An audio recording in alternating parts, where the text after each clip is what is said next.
Olá, tudo bem com você? Depois de muita insistência, várias pessoas me dizendo você precisa assistir ao documentário O Dilema das Redes na Netflix, eu resolvi ontem assistir com minha família.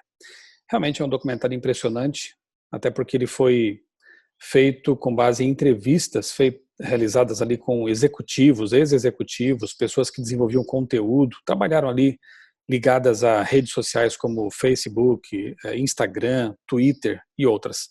Portanto, pessoas do meio, pessoas que sabem do que estão falando, pessoas que viveram essa realidade e que, inclusive, criaram recursos, aplicativos, botões, trabalharam com as equipes que determinavam as cores, a forma, enfim, tudo para quê?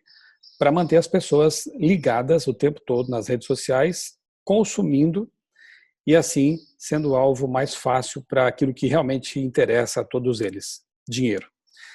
Eu fiquei realmente impressionado e também lembrei das pesquisas que eu fiz anos atrás quando estava preparando meu livro Nos Bastidores da Mídia. Interessante, eu pude ver ali no documentário o uso de novo das famosas palavras mensagens subliminares. Pude ver que os negacionistas da influência da mídia recebem, na verdade, um grande tapa, né, ao ouvir de executivos, de técnicos, de engenheiros ligados a essas redes sociais, que a influência é um fato, de que as pessoas podem ser manipuladas, de que mensagens subliminares, sim, são usadas o tempo todo por essas redes sociais a fim de manipular o comportamento das pessoas, de mantê-las, como eu disse, conectadas, porque são um grande ladrão de tempo. E eu creio que esse documentário realmente veio para mostrar que existe sim toda uma indústria montada no sentido de usar esses recursos para nos influenciar. Depois, no fim desse vídeo, eu vou falar de uma camada que faltou ser abordada nesse documentário, que obviamente não seria, e vou dizer o motivo pelo qual não seria. Eu pesquisei resenhas, comentários, críticas a respeito do documentário. A grande maioria é elogiosa, faz pessoas tomarem decisões, por exemplo, de abrir mão de certas redes sociais, de reduzir o tempo de utilização dessas redes.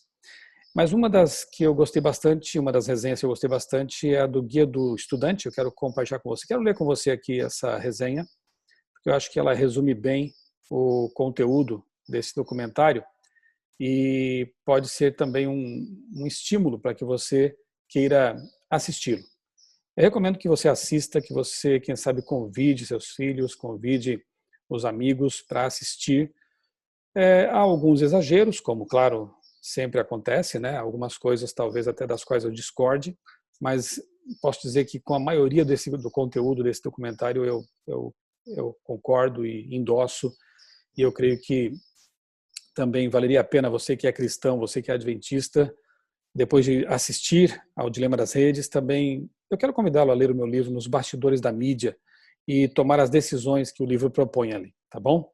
Aqui está então a resenha, o Dilema das Redes, por que assistir ao novo documentário da Netflix. Especialistas em tecnologia acreditam que as redes sociais estão colocando a humanidade em risco. Todo mundo já considerou estranha a coincidência de ver nas redes sociais exatamente o tema que estava conversando com os amigos. Tem até a situação mais bizarra ainda de quando elas praticamente adivinham o que estamos cogitando comprar. Mas você já parou para pensar como esse conteúdo chega até você? O novo documentário da Netflix, O Dilema das Redes, mostra que o acaso não existe e as plataformas da Big Tech têm sido usadas para prever o comportamento humano e impulsionar mudanças, de preferência aquelas que dão mais lucro. Lançado este ano, o documentário, tem 1h34, reúne ex-funcionários e executivos de empresas como Google, Facebook e Twitter para falar sobre os perigos causados pelas redes sociais. A produção, dirigida por Jeff Orlovsky, trata de temas sensíveis, vividos atualmente como a polarização política, e, ao mesmo tempo, joga um pouco de luz sobre os bastidores das grandes empresas de tecnologia. Eu achei esse aqui um ponto bem interessante, porque faz parte do jogo e interessa às redes e aqueles que estão por trás delas a polarização política, religiosa, ideológica, porque, embora se dê a impressão assim de que isso é democracia e pensamento livre, na verdade não é. E um grande problema que os logaritmos, né, dessas redes acabam promovendo também é o isolamento das pessoas em bolhas. Isso eu achei bastante curioso, porque quanto mais você acessa um conteúdo, mais as redes identificam que você gosta daquilo, que você se alinha com aquilo e vão colocar nas suas timelines conteúdos semelhantes. Então as pessoas ficam cada vez mais bitoladas, cada vez mais pensando do mesmo jeito, não tendo contato com pensamentos diferentes. Eu gostei muito, especialmente, dos conselhos que esses especialistas dão no fim do documentário, lá nos créditos. Se você assistir até o fim, assista também o momento ali dos créditos, porque ali eles falam sobre esses conselhos. E um dos conselhos que é dado ali por uma dessas especialistas siga perfis de pessoas com as quais você discorde, das quais você discorda, para que você possa saber também o que eles estão pensando, aquilo que move o pensamento deles, né? Não fique apenas nessa bolha ideológica que as redes sociais criam em torno de você.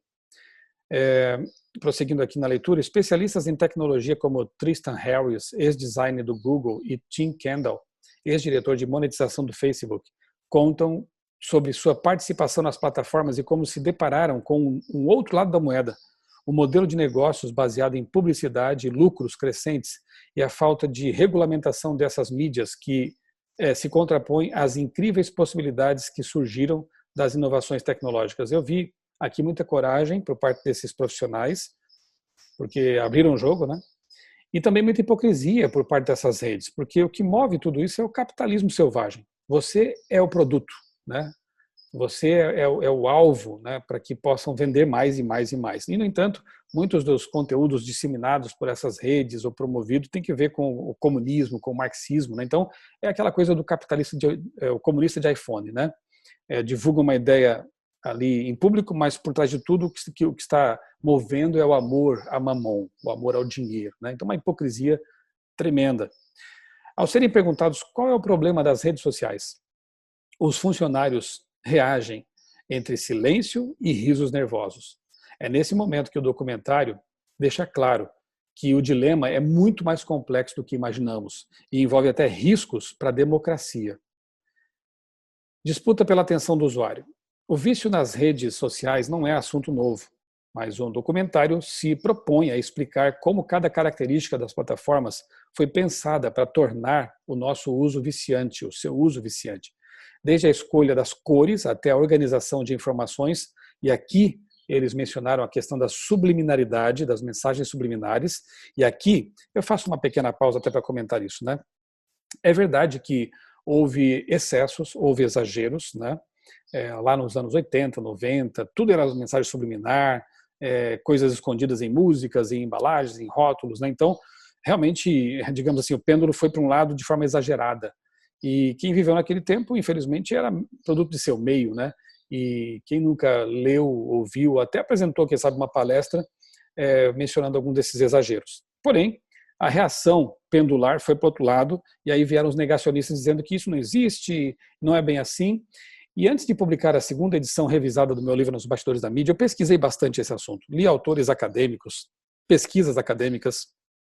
Um dos autores que eu li foi Michael Lindstrom, num livro em que ele fala sobre consumo, consumismo e neuromarketing. Realmente uma admissão de empresas e de publicitários de que se usam recursos subliminares, sim, para ajudar nas vendas, para ajudar no convencimento das pessoas. E aqui, esse documentário vem mostrando que realmente isso não é uma ilusão. Pode ter havido exageros, pode ter havido uma supervalorização dessa questão, desse assunto, né? Mas também não se pode negar que isso aí é utilizado, né? E aqui nesse documentário O Dilema das Redes eu pude perceber que realmente a coisa é perigosa e nós temos que tomar consciência disso para não ser manipulados além da conta, né? Bem, o vício das redes não é assunto novo, como diz aqui. Desde a escolha das cores, da organização de informações, tudo contribui para um ambiente virtual que nos leva a passar cada vez mais horas olhando para a tela do celular. O motivo? As redes sociais precisam da nossa atenção. Quanto mais tempo um usuário passa dentro do Instagram, por exemplo, mais exposto a anúncios e produtos que podem ser consumidos. Ou seja, são investidos bilhões de dólares para prender você, para fisgar você e mantê-lo ali perdendo seu tempo, seu precioso tempo. E isso tem que ser tornado consciente e decisões têm que ser tomadas nesse sentido, especialmente por cristãos. Depois eu vou falar um pouco mais sobre isso. Os executivos afirmam que precisamos estar atentos à gratuidade dos aplicativos nas redes sociais. Não há almoço grátis, já diz o ditado. E, na verdade, os aplicativos são mantidos por anunciantes, cujo objetivo é alcançar pessoas dispostas a pagar por suas mercadorias. Portanto, a nossa atenção é o verdadeiro produto do qual as Big Techs dispõem. As redes sociais são o caminho mais fácil para atingir consumidores, e essas multinacionais de tecnologia vendem para os anunciantes a certeza de que sua publicidade terá sucesso. Ou seja, que os ads irão sempre gerar lucros. Mas como controlar o resultado de um anúncio que será veiculado para milhões de pessoas? Algoritmos, acompanhamento da sua vida. Interessante, né? Porque se você divulgar a marca da sua empresa no outdoor, por exemplo, ela vai ser massificada e vai atingir muitas pessoas que não estão nem aí para o seu produto. Se você fizer isso numa revista, a mesma coisa. Agora, se você fizer por via de redes sociais que sabem como você pensa, sabem seus interesses, sabem onde vocês clicaram, o que vocês assistiram, o que vocês viram com mais tempo, a publicidade vai ser direcionada e o poder dessa publicidade será muito maior.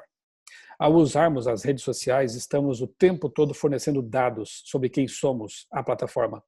Isso significa que, além de entregarmos dados básicos como nome, idade, e-mail, também criamos um histórico do nosso comportamento on e offline. Quem é você nas redes? Eles sabem. E aqui a gente pode pensar até em questão de testemunho, né? E de futuro controle das pessoas, sabendo tudo sobre nós. Enfim, nós temos que ser online o que somos offline. Nós temos que ser íntegros, fora e dentro do ambiente virtual. Alguns aplicativos, por exemplo, têm acesso à nossa geolocalização. Dessa forma, o aplicativo consegue saber quais lugares frequentamos e quais pessoas estão ao nosso redor. Parece assustador? Faz lembrar do Big Brother, lá de George Orwell? Sim, exatamente isso.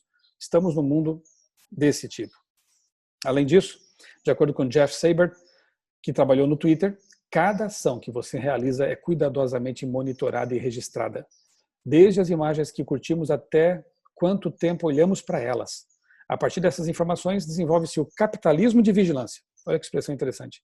Com os algoritmos e a inteligência artificial, as plataformas têm hoje mais informação sobre nós do que jamais se imaginou na história humana, às vezes até mais do que nós mesmos.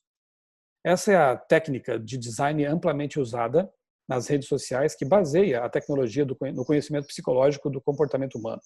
O objetivo é criar um hábito inconsciente que nos mantenha ansiosos para consumir, no caso das redes sociais, o conteúdo que parece infinito. Aliás, uma coisa também que me espantou ali nesse documentário foi ver o gráfico, né, da incidência de problemas como depressão, ansiedade, pensamentos suicidas. A partir do momento que as redes sociais passam a ser disseminadas pelo mundo, o gráfico tem uma subida vertiginosa e aumentam muito os casos de ansiedade, por exemplo. E aqui está, então, a admissão desses técnicos, né, e os dados mostram isso, e os números aí, nesse caso, também não mentem, que há uma ligação direta entre problemas de transtorno de saúde emocional com o consumo exagerado e com o gasto de tempo exagerado nessas redes sociais que são moldadas, planejadas, desenhadas para roubar nosso tempo. De acordo com Tristan Harris, essa técnica é chamada de reforço positivo intermitente em psicologia. E como consequência final, ela gera uma mudança gradativa de comportamento nos usuários, que se sentirão dependentes do uso das plataformas. É vício, literalmente é vício, né? E, inclusive, há síndrome de abstinência envolvida nisso aí e outros problemas mais. Para conseguir que passemos cada vez mais tempo nas redes, as plataformas digitais perceberam uma coisa: precisamos nos convencer a continuar ali.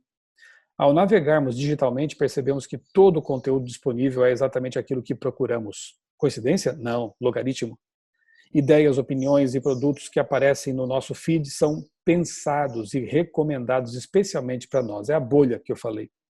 Apesar de nos sentirmos confortáveis nesse ambiente, onde concordamos com tudo, ele gera a conhecida bolha de informação. Os usuários raramente têm acesso a uma opinião diferente da sua. E, ao final, entramos em um universo onde o que pensamos torna-se a única realidade possível, nos afastando uns dos outros. O documentário usa até como exemplo a questão do terraplanismo, né, a conspiração do terraplanismo, e que pessoas que começam a entrar nesse universo ficam presas ali porque, infelizmente, o logaritmo, né, ele está desenhado para fazer isso mesmo. Vai dar mais conteúdo, vai recomendar mais vídeos desse mesmo tipo, e a pessoa se vê ali em volta quase que numa religião, uma seita, e dificilmente consegue se desprender disso porque ela é envolvida na bolha. Então nós temos que tomar muito cuidado com isso, né? Temos que diversificar a fonte de informação, nossas fontes de informação, temos que ler mais coisas diferentes, livros, né? Sair um pouco desse universo viciante, tóxico muitas vezes. O documentário aponta a intolerância, a extrema polarização política como as consequências mais claras desse efeito. E sem o consenso em torno do que é verdade, de uma base comum de informações, fica difícil manter o equilíbrio democrático. E sem um consenso em torno do que é verdade, de uma base comum de informações, fica difícil manter o equilíbrio democrático. Olha aqui, interessante, uma evidência real aqui do que do que está sendo dito aqui nessa resenha, né? Eu pesquisei recentemente, comprei recentemente bicicletas aqui para minha família, para que nós possamos ter uma outra atividade em família, saudável e esportiva. E olha só, o que o logaritmo já sabe sobre mim? Andei pesquisando sobre bicicletas. E aí está a propaganda, né? Interessante isso. Bem, a camada que faltou nesse documento... antes de falar disso, eu quero enfatizar. Os conselhos que são dados no fim do documentário são muito interessantes, como eu disse, né? Uma das executivas ali diz: eu costumo acompanhar perfis dos quais eu discordo para saber o que estão pensando, o que pensam, e quem sabe até mudar de pensamento. Outro disse que tem regras muito claras em casa, celulares nos quartos dos filhos jamais. Eu já lia sobre isso nos anos 90, 2000 ali, que computadores não podem ser permitidos no quarto de filhos pequenos, e tenho aplicado isso em minha casa desde então. E a mesma coisa acontece com respeito a celulares, internet, né, porque não precisamos submeter nossos filhos a uma tentação desnecessária. Então eu achei interessante que aqueles executivos, pessoas que trabalham no meio, têm às vezes até regras mais rígidas do que pessoas que se dizem preocupadas com a educação dos filhos, com cristãos mesmos, né? Então não se sinta pressionado pelo Maria vai com as outras no que diz respeito a colocar regras, a pesquisar sobre isso, estabelecer regras razoáveis, obviamente, né? Porque pessoas do meio, repito, também têm essas preocupações e também impedem seus filhos de ter contatos com certas coisas. Alguns ali disseram que não deixam os filhos ter redes sociais até 15, 16 anos ou até mais. Eu me lembro também de ter lido sobre diretores de Hollywood que não deixam seus filhos assistirem aos filmes que eles produzem, atores que fazem a mesma coisa. Por que nós então temos que ser consumidores que não refletem naquilo que consomem? Por que nós temos que viver sem regras, se nós cristãos dizemos nos pautar por princípios mais elevados do que esses, né? Então a camada que faltou foi justamente a camada espiritual, porque não podia esperar que um documentário da Netflix pudesse ter esse tipo de reflexão. Mas eu quero fazer isso com você, como eu faço também no meu livro Os Bastidores da Mídia, e insisto, por favor, leia esse livro. Não porque seja meu, mas porque é uma pesquisa que eu fiz, uma pesquisa ampla que como jornalista eu fiz a respeito das influências, muitas das quais destacadas aí nesse filme, nesse documentário. Leia com oração esse livro, tá bom? E eu quero concluir esse vídeo, então, lendo um texto que eu sempre uso em minhas palestras sobre mídia. Eu sempre começo ou termino com ele. Romanos capítulo 12, versos 1 e 2, que dizem assim: portanto, irmãos, pelas misericórdias de Deus, peço que ofereçam o seu corpo como sacrifício vivo, santo e agradável a Deus. Esse é o culto racional de vocês. Não se deixe levar pela emotividade, pela manipulação midiática, mas seja racional. Que o seu culto seja racional, baseado em informações sólidas, especialmente na palavra de Deus. E aí o verso 2, que é muito interessante, Paulo diz: e não vivam conforme os padrões deste mundo, mas deixem que Deus os transforme pela renovação da mente, para que possam experimentar qual seja a boa, agradável e perfeita vontade de Deus. Isso aqui é muito sério. Não vivam conforme os padrões deste mundo, não se deixe moldar, não se deixe formatar pelo tipo de pensamento reinante, pelas opiniões manipuladas, pelos conteúdos impostos, pela bolha tecnológica. Não permita que você caia nessa espiral de manipulação, mas seja transformado pela renovação da mente. Qual a melhor forma de renovar a nossa mente? Com leituras. leituras profundas, livros, reflexão, especialmente com a leitura e estudo da palavra de Deus. Muitas pessoas hoje não têm mais a capacidade, perderam a capacidade de leitura contemplativa, leitura atentiva, de percepção mais profunda das coisas, porque estão com a mente, como disse um autor, numa resenha que eu li um tempo atrás, estão submetidos a um borboleteio cognitivo. Saltam de conteúdo daqui para lá, e assim não consegue mais se deter nas coisas. Como essa geração poderá, por exemplo, estudar um livro como Daniel na Bíblia, que exige atenção, comparação, síntese, análise? É quase impossível. Então nós precisamos realmente ter consciência desse tipo de fenômeno, desse tipo de influência, e não nos submeter tanto assim a essas coisas, né? Ter um consumo regrado por princípio e ter métodos e realmente seguir essas regras e saber que o nosso tempo é algo tremendamente precioso. O tempo é curto, a vida passa rápido. Não podemos perder isso com coisas fúteis. Porque se nós deixarmos que nossa mente seja moldada pelos padrões deste mundo, o que a gente vai perder? Nós vamos perder aqui a capacidade de experimentar qual seja a boa, agradável e perfeita vontade de Deus. Nós não vamos mais discernir a vontade de Deus para nós. Estaremos presos numa armadilha ideológica, um dilema. Portanto, fica aqui meu convite e apelo. Assista ao documentário O Dilema das Redes. Há pouquíssima coisa que presta nessas redes aí de streaming, né, como Netflix. Alguns documentários a gente pode até aproveitar, e esse é um deles, O Dilema das Redes. E depois, por favor, eu te convido a ler o meu livro Nos Bastidores da Mídia e tomar suas decisões com oração, porque nós vivemos numa época muito complicada e precisamos mais do que nunca do nosso discernimento claro, de um culto racional e de uma vida consciente. Que Deus te abençoe, te ajude nas decisões que tem que tomar e que assim estejamos nos preparando também para ter uma vida mais tranquila, uma vida sem ansiedade, sem preocupações, sem essa agitação mental. Possamos realmente seguir o conselho de Salmo 46:10, aquietai-vos e sabei que eu sou Deus, e que isso tudo faça grande diferença na sua vida e na sua família também. Um abraço.